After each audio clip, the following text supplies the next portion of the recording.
Hello and welcome to the Out of Bounds Sports Show, the podcast that is the little adopted brother of the Shot Clock show that you usually see on the YouTube channel for Lanphier.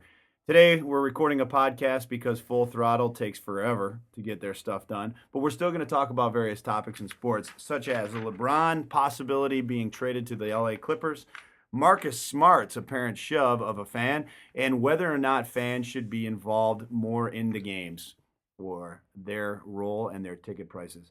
But let's start out at the top with the LeBron James situation. And let's start with the man who knows the most about this topic, Christian Fredlin. Christian, there's been some rumors that LeBron James could possibly be traded to the LA Clippers for Blake Griffin. What are your thoughts on this subject? Well, I feel that you're going to have to trade him if you're the Miami Heat. After this year, I think he's going to leave anyway because he's a free agent. And, if you don't get any value from him, then you're just stupid just to let him walk like that. So I think they will trade him, and they should. I was thinking about the move the other day, and it's not a bad idea, and it seems to be vintage LeBron. Scott, in your opinion, is this LeBron James moving on to the next thing, or is it a good move for both franchises? Oh, I kind of think it's LeBron moving on to the next thing, kind of like how he went from Cleveland to Miami. I think he's just gonna go. I think he's just gonna jump teams the rest of his career. To be honest with you, just go to the right fit for him. Let's be honest. The guy really only wants money. Yeah, he wants to be like a champion, but still, if you look at all LeBron's done, he's moved because money. Sam, working off of that, is this something that you view as a good move for both franchises, or again, is this something that just LeBron James has a special stake in?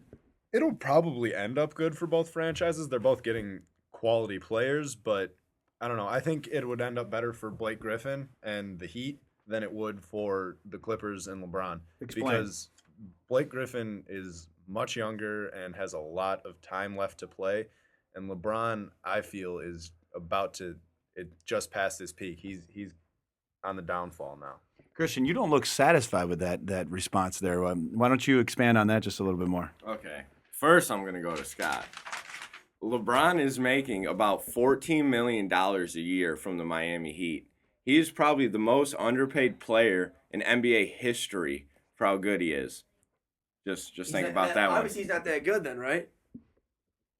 Okay. Nope, you're right. He's not that good. Anyway, Sam, back to what you were saying about LeBron. He's already past his peak. He is 29 years old. He is in the prime of his career. This is the best basketball he's ever played. I think he's got another 10 years in the league.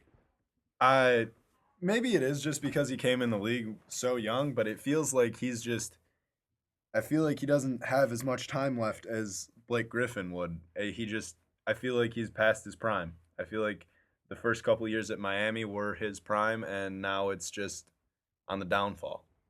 A lot of times, especially in sports like the NBA, players get very, very self-involved. And one of the things LeBron said this past week was that he thinks that he belongs right up on the Mount Rushmore of great basketball players alongside Magic Johnson, Oscar Robertson, and of course, Michael Jordan.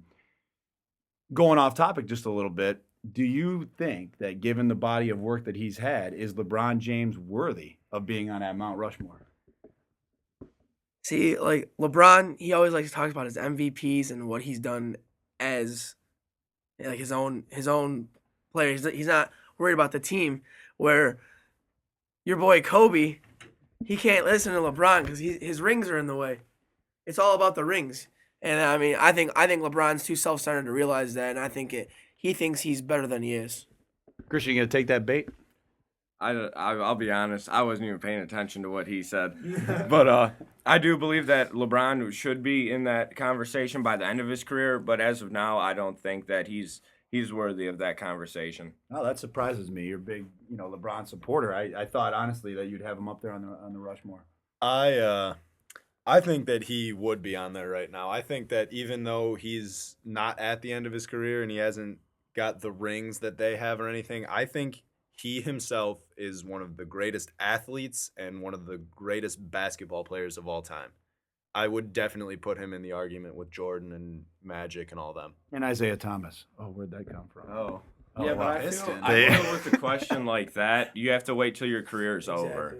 Yeah, but again, that speaks to the entire just over the top statements that LeBron James tends to make from time to time that I feel like detracts from the greatness that he has on the court. We don't need him to do that. He doesn't need to be his own self-promoter. He's the kind of guy that should let his game speak for itself because right now he is the best thing going, no question about it.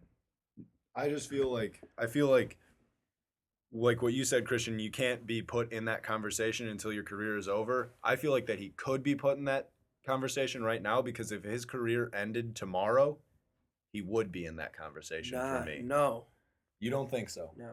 Hasn't accomplished enough? You think You to put LeBron in that conversation, you got to wait till his career's over. You can't put him in there right now. He still's got a lot of time left. I mean, he already has 2 rings. I mean, you definitely have to wait till the end of their career. There's no way you can put him up to those guys' standards right now. There's no way. No, Sam, I understand what you're saying. I just don't think it's fair to the other players that you're going to talk that way about a guy that's only 29 years old and in the prime of his career. All right, well, let's switch gears here from the NBA to the NCAA. This past week, Texas Tech and Oklahoma State had a basketball game, and then a boxing match decided to come out of it. Marcus Smart suspended for shoving a Texas Tech fan. Not his first incident.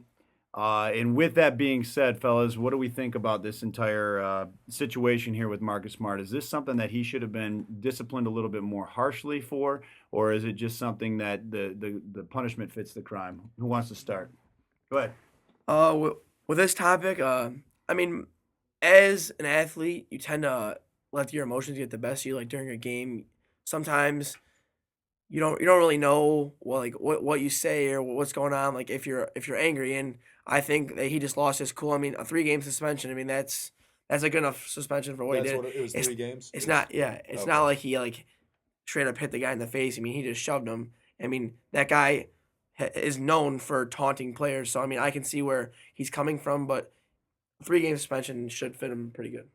The one of the dangers of that, however, though, is that this situation could escalate, and that's where you look at this player fan involvement. Sam, what do you think about the suspension length, and what do you think should have been done? I feel like it's a pretty good length suspension because, like Scott said, when you're out on the court and you're in the heat of the moment, and some guy is just taunting you, and you fall into the stands, and he's talking crap to you, you're gonna lose your cool because you're in there was like 18 seconds left in the game or something, wasn't it? It wasn't long. Yeah, and they weren't down by much. They were heated. It was a good end of the game situation, and his emotions got the best of him. I think another thing that we tend to forget, because college basketball and college football are both such visible sports, is that these are still young men. In many cases, especially like in college basketball, the 18 and the 19-year-old players are playing in the game. And to try to have somebody, quote unquote, act professional when they don't even know what that means yet is a very difficult thing to ask of a person as well. Not to add, I mean, a lot of the college players are still hotheads too. I mean, they haven't fully matured to their being a man. Yeah, exactly. Yeah, understanding how to cope. Right? What do you think about the suspension, Christian? I think if you just look at the whole situation, that I mean, the kid they were on like a 4-game losing streak. They were just ranked the number 8 team in the nation, and coming off that, the kid played his heart out the whole game. And then you're going to have a fan say something to you. I mean, it's hard not to lose your cool during something like that because I'm sure that fan's never played anything higher than JV basketball or something. If that. Right. And I mean, it's hard to cope with something like that. Well, that leads us into our next topic, which is near and dear to my heart after a personal experience that I had a couple of years back with a fan who wanted to insert themselves into the game. And that is, what is your role as the fan, as purchasing a ticket? And sometimes these tickets are upwards of, into the hundreds, if not thousands of dollars. More and more frequently, we see people injecting themselves into the games, whether it's at the youth level all the way up to the professional level.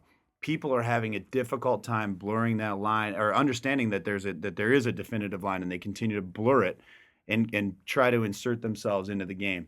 What are your thoughts on fan involvement inside of the game? Do they have a right? Do they have the ability to get into that game the way that they have? Because you're right. This man is definitely looked like a 45, 50-year-old man. Definitely looked like he was never an athlete, was taunting this kid who's playing his heart out. What's the role? When you pay that money for the ticket, what's your role? What are the boundaries? I mean, like you're gonna have not necessarily a say in the game, but you're gonna have something to do with the game. You're there, you're cheering, you're motivating, but you're not directly into the game. You are not part of the game. You can't be part of the game. You may spend all that money on a great ticket to get courtside seats, but there's not much you can do from there. You're just really close to a game. You're just watching a game up close. That's really all it is.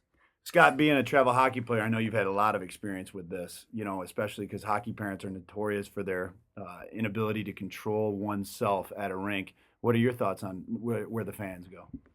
I mean, like as a fan, like I see myself doing it. Like you should be able to express your displeasure, like at a professional sporting event, boo or say, "Oh, come on, you should have made that play." But a lot of the times, people they overreact. Like if you were to put yourself in the shoes of the people on the field, I promise you wouldn't be able to do it. People need to look at it from their perspective. Like they're out there busting, whatever. But yeah, I mean, they're trying their best. People don't understand that. You know what I'm saying? Like they can sit. It's easy for them to sit up in the stands and eat a hot dog and be like, "Oh, I should be out there. You guys are terrible." Oh, it's the worst. Exactly, but they don't understand. Like once you're in the game, it's a lot harder than people see it as to be. Christian, what do you think about fan involvement? Has it crossed the line? I think as a fan, you need to play your role as a fan. You don't need to be insulting people's families or their races or anything like that. As a fan, just be there to cheer. Or if you don't like the other team, just boo them. You don't have to yell at them, call them names, and all that stuff. It's too far. It is. It has become a culture where I think a lot of this stuff has gone way over the top, and we are forgetting what sport is supposed to be all about. It's supposed to be entertaining. It's supposed to be a time when you sit back in awe of the skill set of the athletes. You look at them and you say, "Oh, this guy can do something that we cannot do." But I think, like I said, more and more people have injected themselves into the conversation and actually into the game itself, and it becomes dangerous when you think about what could potentially have happened in that scenario right there. That shove becomes a reaction from the fan. All Or bedlam. injury to the fan. Absolutely. All bedlam could have broken loose. He could have lost a scholarship potentially. Could have been another Ron Artest. Absolutely. And that was an absolute debacle. That should never happen. That should never, ever happen. And athletes have a responsibility to learn how to control their temperament, but fans have an even greater responsibility to understand that just because you pay money for a ticket doesn't mean you're part of the team, Yeah. Anything else for the general good of the whole here, guys? Thought this went extremely well. Yeah. Nice Yeah. job today. For our sound technician, Zach Chalmers, our support staff, Mike Kapala, for Sam Jenick, Scott Malice, and Christian Fredlin, I'm Adam Woolley. This is Tan Pants Productions.